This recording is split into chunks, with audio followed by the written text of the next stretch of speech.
Are submissives weak? I mean, they want to be led, right? Does it mean that they're weak?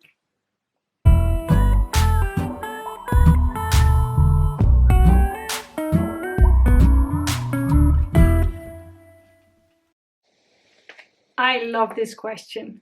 I know, it's what I hear a lot, especially because I'm super dominant in normal life. And people ask me and they're like, why would you let somebody else take over your life?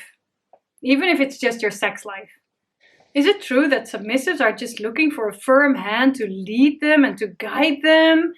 Is it because they don't want to make their own decisions? And is it true that submissives, that it is always the soft speaking, kind, caring people? Like, our submissives, are they always teachers and nurses? No, they're not. Stay tuned till the end because I'm going to show you a little bit about how you can find out if your partner is actually into submitting to you or yourself. So what is submission? What does it mean to submit to your partner? It literally means that you're giving away the power of deciding. For instance, you don't decide where you play, if you have sex, if you get to come. And that's just if you have a BDSM relationship, a DS dynamic that is only in the bedroom, then you give away that control. But it can go a lot further than that. Some people are in, it's called a total power exchange, TPE. And it means that the submissive gives away the complete power to their partner. They don't control finances even. They don't decide what to eat. They don't decide what to wear. I'm not in that kind of relationship. We have our DS dynamic just in the bedroom, but it's similar. For me, it means that I can never decide whether I can touch myself. I can never decide if I get to come. I don't decide where I play with if I want to play. I don't decide whether we have sex or not. Now we have a week that my kids are not around and my master already told me he's going to keep me hot and wet for a week. So it means I'm on duty, on call, so to say.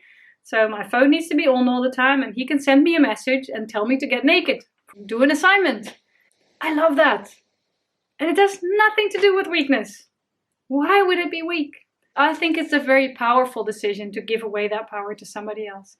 It's a symbol of trust and commitment. It's a symbol of intimacy. I trust my master enough to have him handle my sex life. And by the way, it got better since I did that. Now, please beware. I'm talking about willingly submitting. There is a difference. There is also something called power abuse. And that is when it's not consensual. That's one of the partners in the relationship is taking all the power. And he is deciding what's going on. But it has nothing to do with the other person consenting to it. It's just that he took the power. It's not given. It's a difference. As a dominant, if somebody submits to you, this is a very, very precious gift. I told you it's a gift of trust. But it's also the responsibility. Don't underestimate it. It means that somebody trusts you, that you will do what is good for them. Because in the end, the needs of the submissives are top priority for the dom. Of course, what he wants goes way beyond what the submissive wants. But what the submissive needs, he will always take care of that. In a way, a dominant also has a very nurturing role, taking care of his submissive. Now, should you or shouldn't you submit? I don't know. I don't know what suits you. And that's why I created a small test where you can check if submission is for you. So don't be afraid, just download it. The link is below in the description and you can check if submission is for you. There are so many ways to surrender, to submit to somebody. For a lot of people, the dominance and submission has a lot to do with tying each other and blindfolding and stuff. That was, for me, was very hard. I found it very easy to follow his instructions, but as soon as he was tying me, I was never tied before. And I'm claustrophobic. So he, at one point, the first thing that he blindfolded me, he also put the head over my head. So I couldn't see anything. And I was also tied. That was very scary for me. That was not the easiest way to surrender into it for me. And that was not something that I had in my fantasies, that somebody would tie me.